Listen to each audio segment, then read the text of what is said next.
જંબુસર તાલુકાના વેડજ ગામે આવેલ મોરવગા પ્રાથમિક શાળાની એક બાળકીને કરંટ લાગતા ઘટના સ્થળે જ તેનું કમકમાટી ભર્યું મોત નીપજ્યું છે। બપોરની રિસેસની ટાઈમે બાળકીને વીજ કરંટ લાગ્યો હતો।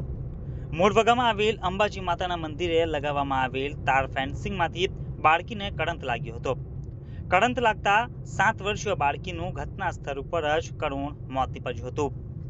ઘટનામાં 7 વર્ષીય કાજલબેન હરેશભાઈ જાદવનું મોત નીપજ્યું હતું। પરિવારે એકની એક દીકરી ગુમાવતા પરિવાર ઉપર જાણે આભ તૂટી પડ્યું હતું। ઈજાગ્રસ્ત બાળકીને 108 મારફતે જંબુસર સબ ડિસ્ટ્રિક્ટ હોસ્પિટલ ખાતે ખસેડવામાં આવતા ડોક્ટરે તેને મૃત જાહેર કરી હતી। આજે બપોરે લગભગ 3 વાગ્યાના અરસામાં આ ઘટના સર્જાઈ હતી। શું બનાવ બન્યું?